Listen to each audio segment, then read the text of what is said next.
morning, everyone. So those of you who are watching on video, either now or later, you do not need to adjust your color. I do have blue hair.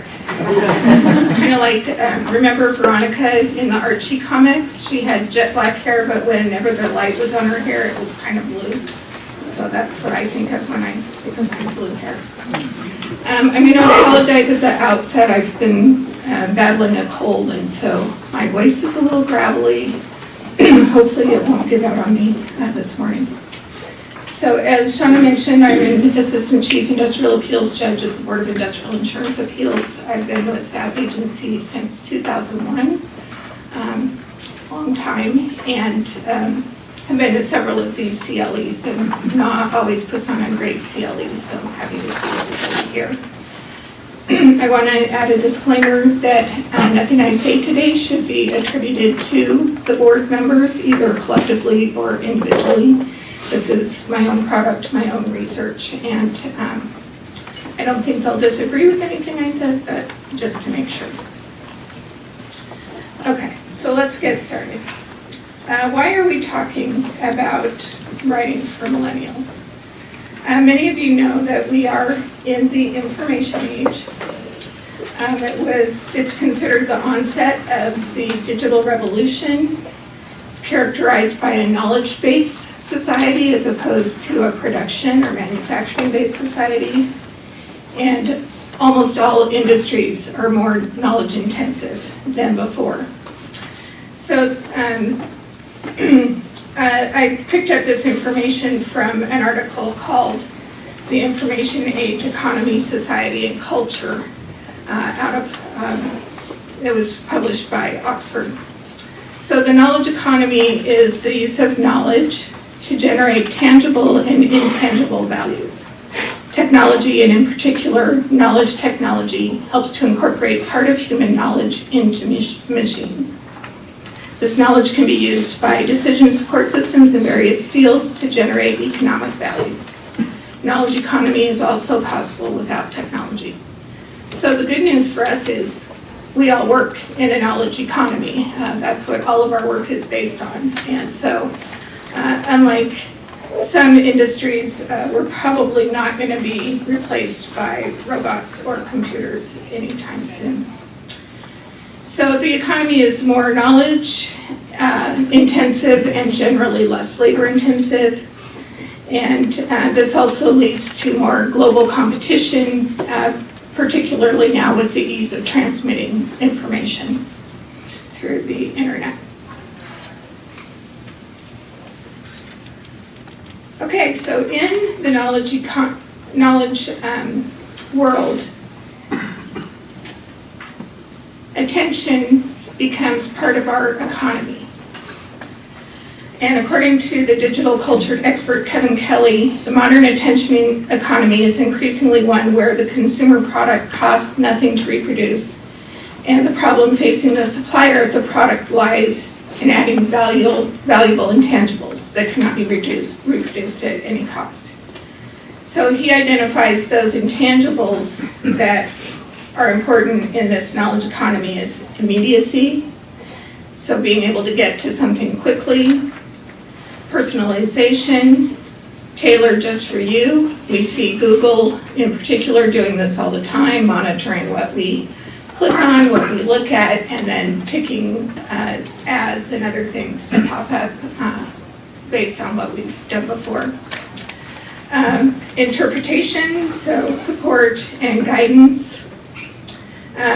We need authenticity, which, as we know, is becoming a real problem in the age of fake news.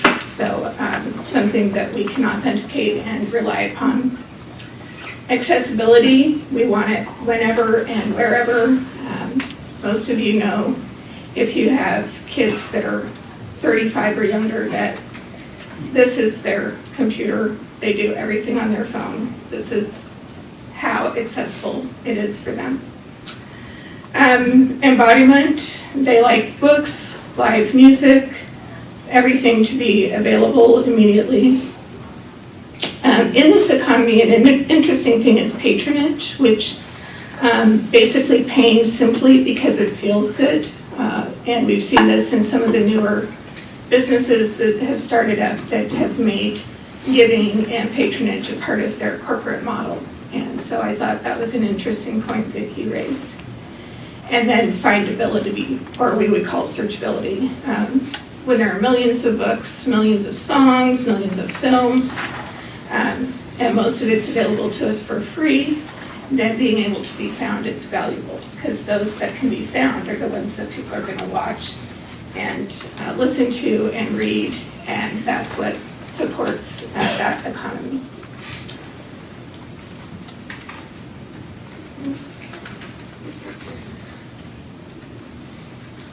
Okay, so we're talking about writing for millennials, and I did all of this to kind of give you a background of where millennials are in our society. Very different from where most of us started out.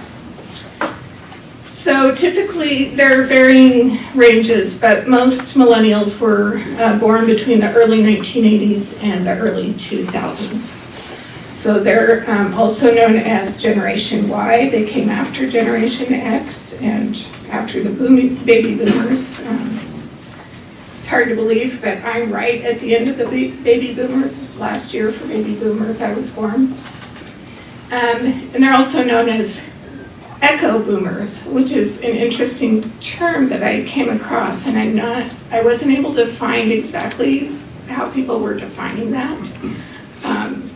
But I think it's an interesting term because I do see some of that generation echoing back to some of the values that baby boomers have. I have two sons who are in their early 30s, and it's surprising to me how often our values are in sync. And there are 76 million not baby boomers, Generation Y or millennials in the United States. So huge part of our society these days, which is why so much effort's being put into catering to their views and the way that they do their work and their social life and all of that. Okay, so the key characteristics of millennials are they're socially liberal. They favor classic liberal economic policies. I guess the one I can think of that we're always talking about, especially as we get older, is Social Security. So hopefully, as they become the movers and the shakers, our Social Security will remain intact. They favor same-sex marriage, and they do believe in political correctness, although I think, at least observing my boys, I think the political correctness is less on their part to save face and more to be empathetic. I do see a deeper sense of empathy in that age range, whereas people kind of my age, some of us doing it just because it's what we're supposed to do, may not really carry that in our heart. Okay, so Millennial Influences. The World Wide Web, MSN Hotmail, the buildup of the .com bubble, 24-hour news cycles, and GPS becoming fully operational. So the millennials were in their teens in the late 90s and 2000s. So I thought back to what I was doing. And in 1994, I had a huge cell phone. I actually had a cell phone, but it was a Nokia, about this big. And it only made phone calls. It didn't do anything else. And so if you contrast this with being, again, contrasting with me being a teenager in the 70s and early 80s, my high school always had a typing class, especially for the girls. I did take a computer programming class.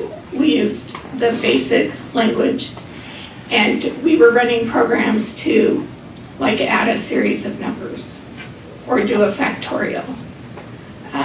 And now computer classes in high school, I don't know, but I bet you they're developing apps I mean, it's so much more sophisticated than what we were doing in the early 80s. When I was a teenager, there were no cell phones. What was new and hot was the slimline landline phone. Remember those? They were long and skinny, and we thought they were so cool, especially because they had push buttons instead of a rotary dial. And you could record a television show on a video cassette, but most people didn't do it. Most people rented their videos, but there were only a few places to rent videos. You maybe had a Walkman to listen for your music, but it wasn't a CD, it was a tape cassette. And we got our news from the TV, the radio, and the newspapers. There was a much longer news cycle. We didn't know. I thought of the tsunami recently. I mean, we knew virtually as it was happening that it was happening. As a teenager, I may not have heard about that until the next day or maybe even 2 or 3 days later.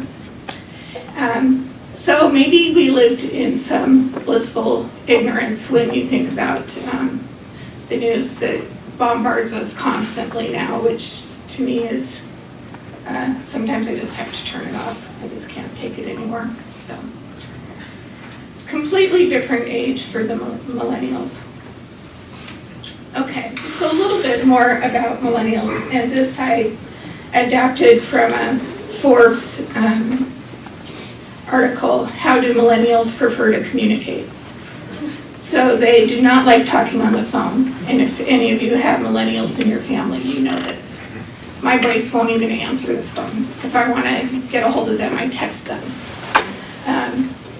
They text a lot on a daily basis. And they're so good at it. They're so fast with their thumbs, and they're so accurate. It's amazing. They do still use email, although they don't check it. I check my email constantly just because I'm old. They check it maybe twice a week, maybe. They communicate very informally, even using emojis. And I was thinking the other day, I almost accidentally sent one of my friends an angry emoji. Fortunately, I found out later that I hadn't sent it, but my excuse was going to be, I'm not really literate in emojis. I don't really understand what all of them mean. So, but that's one of the ways that they communicate frequently. And then all of the reading that they do is virtually on tablets and on phones. My boys still like books, I still like books, but I think one of the things that millennials really focus on is portability. And when you can have everything in something this size as opposed to carrying around. Remember when we were in law school? I had this huge backpack, and all my texts were like this thick and this big, and they weighed a ton. And now, I did a master's program in 2015, and we did have notebooks, but a lot of our material was available digitally. And so to be able to carry it on your phone or on your notebook was awesome. So, and I know that even some schools now are providing devices to students for their learning materials. They're not providing textbooks like we had. Remember having to check out your textbook and cover it in brown paper so the cover would stay nice, and so you wouldn't draw on it when you were bored and all of that. So getting back to the phone calls, the reason millennials don't like talking on the phone is it's an interruption in their flow. They prefer text and email because they can respond at their leisure. And of course there are advantages and disadvantages to that.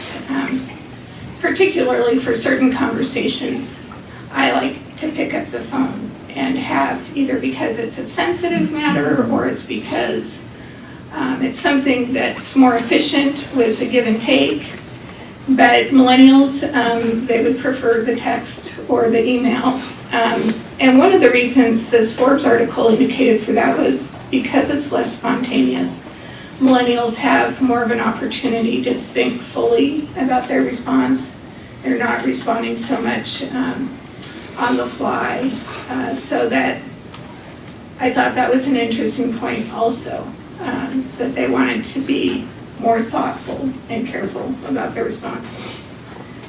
And basically the reason they still use email instead of only text is because of the formatting options. It allows for a longer, more complete message.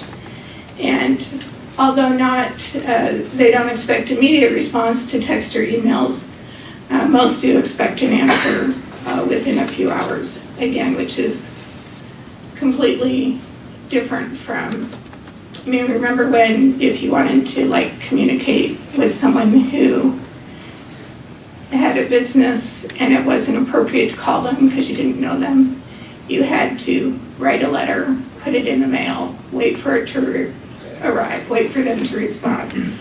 So it's just exponentially the way that information flows for millennials. And all of this is important because when we think about communicating with millennials, the amount of information that reaches them so rapidly is basically impossible for most humans to absorb. So we need to use techniques that will ease the ability to capture the most critical information, and then for those who need more detail, give them ways to get that detail.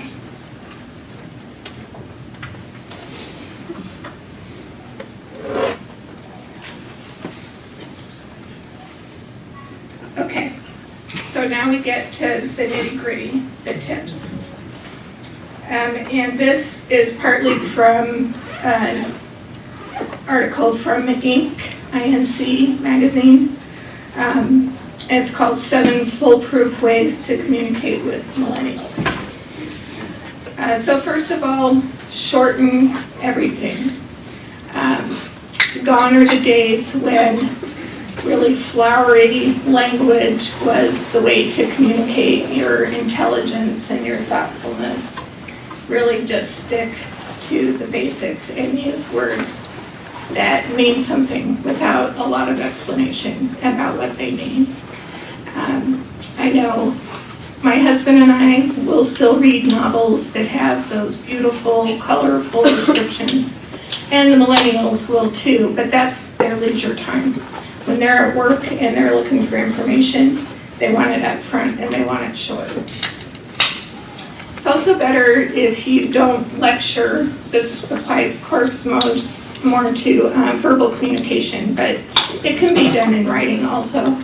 So more of a conversation is how millennials prefer to engage in discourse.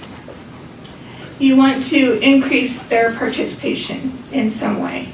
So in a lot of articles, you'll see maybe little exercises for the reader to do, maybe boxes to the side with brief excerpts about a point that get them engaging and not just staring at a page, but skimming and scanning.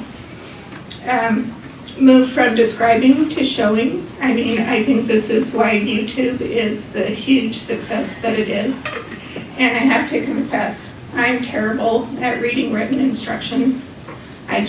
They don't compute for me. Sometimes I actually read them aloud to myself so I can understand them, which is just my auditory learning style. But boy, if I can find a YouTube video that describes it, I am a happy camper. I just bought a knitting machine, which is, if you've never seen one, it's a fabulous gadget. And it knits a row with one swipe of the carriage. And it has all these magnets, so it positions the needles in different places. So you can do color work, and you can do patterns, you can do all these amazing things. And it came with a manual, but I have to say the manual really was not that helpful. So thank goodness I found an instructor online who's done hundreds of YouTube videos to show you everything these knitting machines can do and how to do it. And that's what millennials do. If they, I also think about the times when my husband and I would get something that needed to be assembled, and it would come with written instructions, and because I can't follow instructions, I would throw them away. And then I'd run into a problem. I got stuck and I'd ask my husband to come and help me, and he'd say, well, where are the instructions? Like, well, I threw the instructions away. Well, anymore, if something comes with instructions, it's usually pictures. You notice that? And if you lose the instructions, you go online. You don't have to keep them in your filing cabinet to turn yellow and gray and fall apart like some of the instructions I'm still holding on to because my husband wants them. So really, the describing is the way to go with that. I've talked about this a little bit, but answer the essential questions first. You know, it's kind of like if any of us did yearbook or school newspaper, the who, why, what, where, and when. You know, get the important information out there first. Provide how-to information, because that's really, people want to be able to apply the information that you're providing. And become more playful in your communications, not so serious. And two of the essential questions that millennials really want you to answer is, what does this mean for me? Like, why do I need to know this? And what do you want me to do? Are you asking for some action? And if so, what is it? Put it up front and let me know.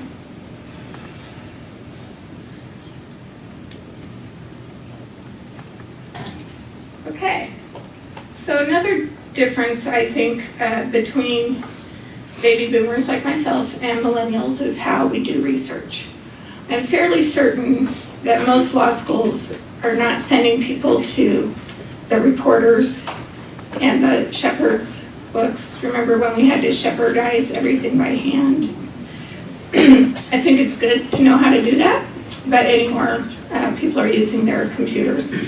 Probably most of the agencies represented here have some kind of computer database of decisions that they use to look up and use for their writing of decisions, and that's just the way things are now. And we've talked about everything from, you know, they research where to go to eat on their computer. I need an electrician. Where did I go? Google to look for an electrician, you know. It used to be we went to the Yellow Pages. Remember the Yellow Pages? We don't have Yellow Pages anymore. In fact, do any agencies get paper phone books anymore? No. It's all on the computer.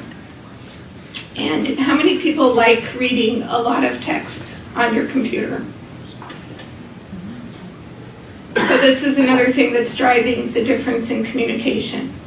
When you're looking at a computer screen, I mean, the fastest way to send me to sleep is to give me a full page of text with no white space, no breaks, no bullets, nothing that I can really grab onto.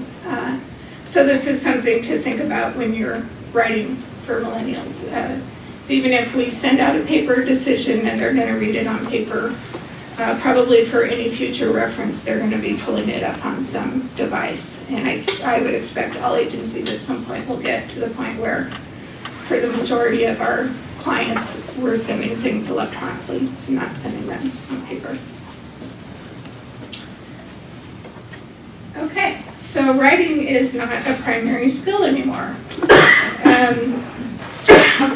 So I think we've all heard a lot of schools are no longer teaching cursive writing because handwriting is not, which is actually good news for me because my writing's atrocious, so I'm just as good having a computer. Even in my master's program, there was less focus on papers and more focus on presentations, putting together graphics, putting together information in a way that was meaningful and easy for people to absorb. So that's where most of the writing is done for millennials, is in emails or PowerPoints. And the primary skill they need is to put together a presentation that's meaningful and that can be absorbed by the audience. And data visualization is the wave of the future. Both of my sons work for Tableau, which is a data visualization software. And all of their clients are looking for ways to present information in an infographic. I always think of remember the newspaper articles where they would be like talking about the population of cities, and they'd have buildings of different heights, or they'd have clusters of buildings of different sizes. Those are the kinds of things that millennials are looking for to grab information. And this was an interesting article from MIT called "The Surprising Ways That Millennials Communicate." And in my notes page, I have links to all of these. If you want the PowerPoint with the links, just hand me your business card or hand me a piece of paper with your email address on it, and I can send it out, and then you can go to the links and read the full articles.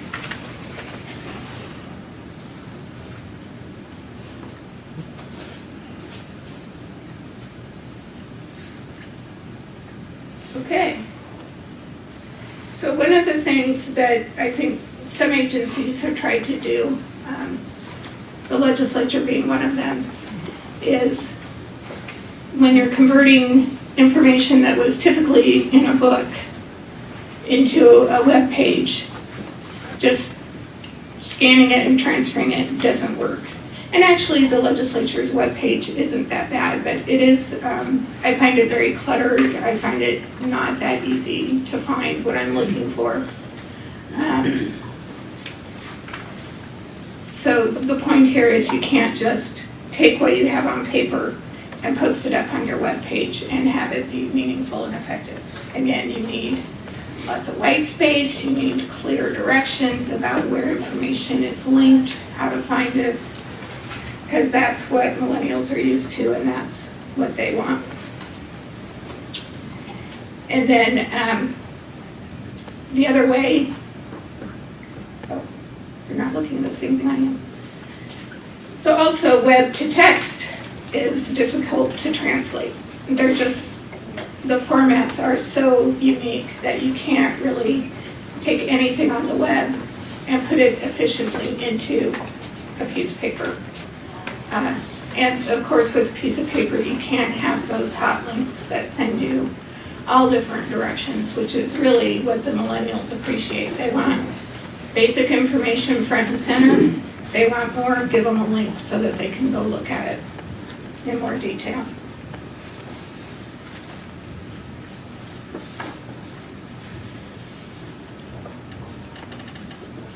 Okay, so some more tips for you.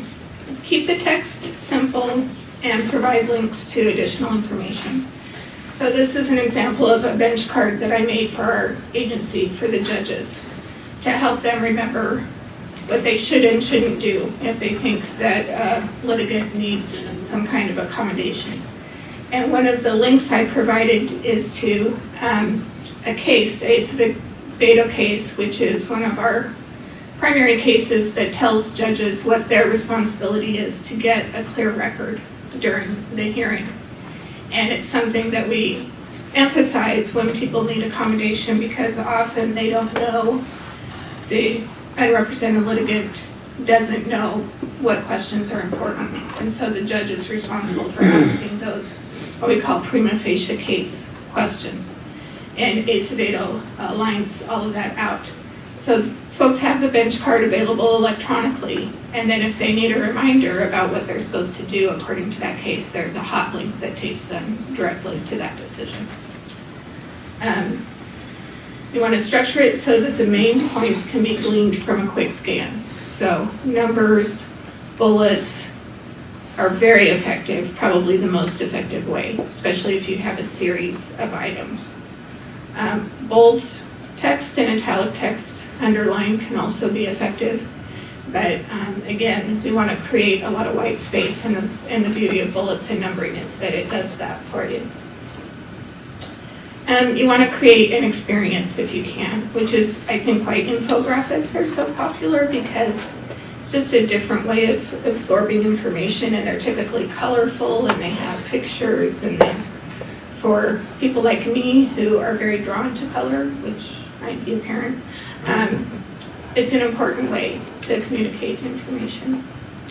Still important to proofread, even though the communications might be more direct, some might say simplified, still important to proofread them, use your spell check, and then to the extent you can, make the communication clear and informal.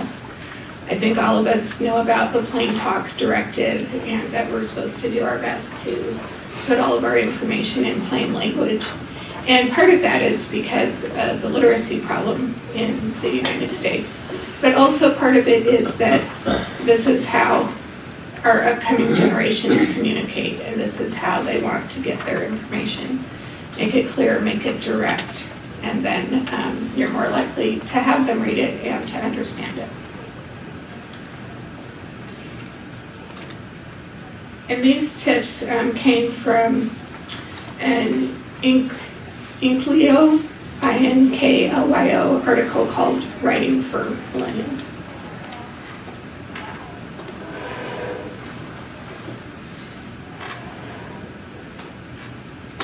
So I just have another example I wanted to show you of how things have changed. I'm on the Access to Justice Board's technology committee, and we've been working on revising what are known as the technology principles.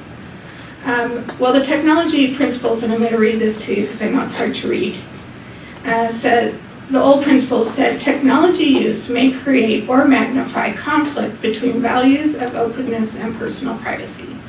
In such circumstances, decision makers must engage in a careful balancing process, considering both values and their underlying purposes, and should maximize beneficial effects while minimizing detrimental effects.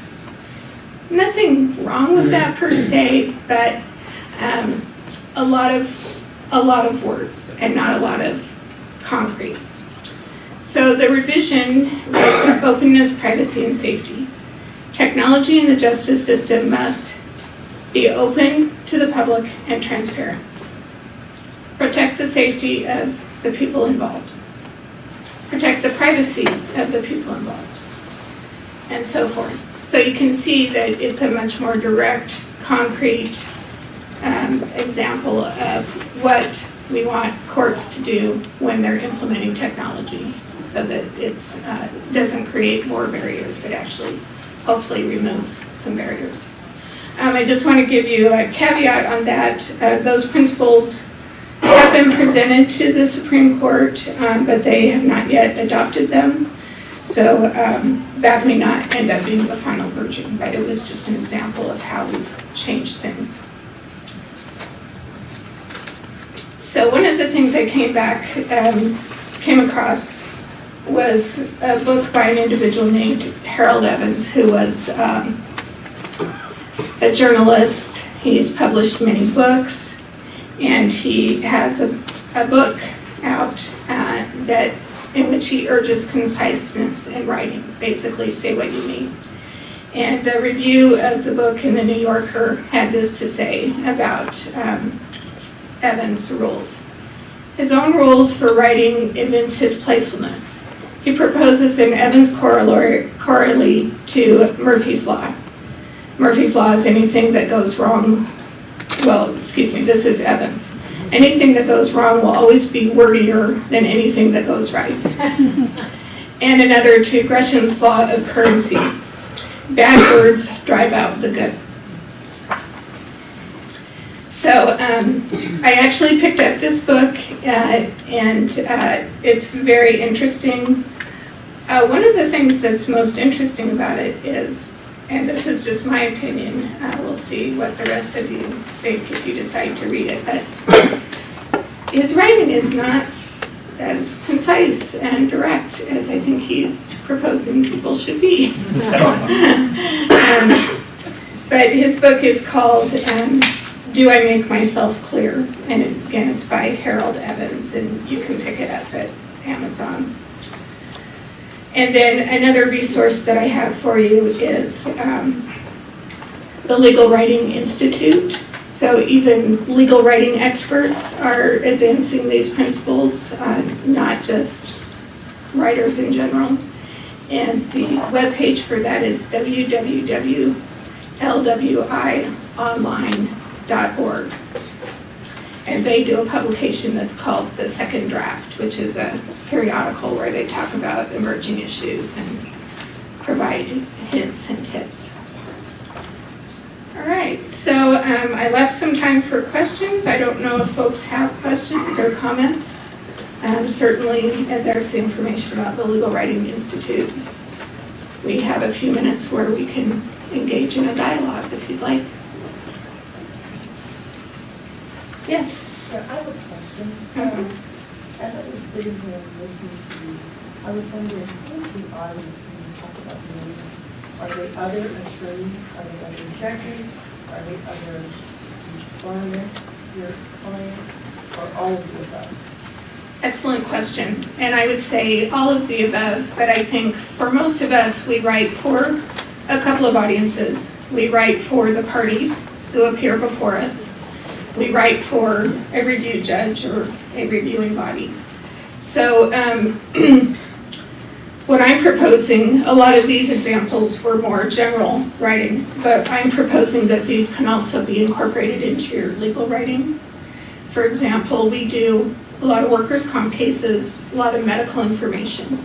Instead of a bunch of wordy sentences about the doctor diagnosed this and then the doctor found that they also had this condition, you could use some bullets. The doctor found, or the doctor diagnosed, carpal tunnel syndrome, cervical radiculopathy. Just lay them out in bullets because it's efficient. It's a good way of summarizing the evidence. It's easy for the parties to understand what the judge gleaned from that record. And it's easier for the parties to read because it leaves that white space and gives their brain a rest while they're reading the document. Does that help? Anything else? Yes? Kind of on that same point, one of your tips was playfulness. These are professional documents we're usually preparing. So how, in your own caseload, would you introduce that? Okay, so I'll say for the video, the question was about playfulness and how do you incorporate that into documents that you're writing. Probably I would not incorporate playfulness into a decision, I think. Sometimes it works, but usually it doesn't. You usually get yourself in trouble. But there are other types of writing we do. You know, we write emails to each other. We present at CLEs and talk about blue hair and Veronica. You know, there are other communications that we do where playfulness can be appropriate. I like to use a little bit of playfulness when I'm introducing a new policy to the judges because I manage judges so that it doesn't come off so heavy-handed. So that's one of the ways I like to use playfulness. Yes? Are there any things that millennials do in their writing that you dislike or the colleagues around you dislike? Okay, so the question is there anything millennials do in their writing that I dislike or my colleagues dislike? I don't mind it, but my husband gets driven crazy when the sentence is ended with a preposition. He hates it. But it's, you know, it is the wave of the future and it is becoming an acceptable way of writing. So maybe we need to get over that. And there, you know, to say to which they went, or, I mean, it's just awkward. It's easier to end it with a preposition. It's, you know, and people know what you mean. It's not confusing. So that's probably the one thing that bothers me the most. And then sometimes, like in text, I'm not only emoji illiterate, I'm like the shorthand illiterate. So when they use ROLF or ROFL, rolling on the floor laughing, I mean, that one I know, but there are a lot of abbreviations that they use that I don't know, and so I probably miss the joke most of the time. Anything else? All right, well, thank you for being here. I think we've got a great program set up for you. And we've got just a few minutes, maybe to get a cup of coffee, and then we'll proceed with the next presentation.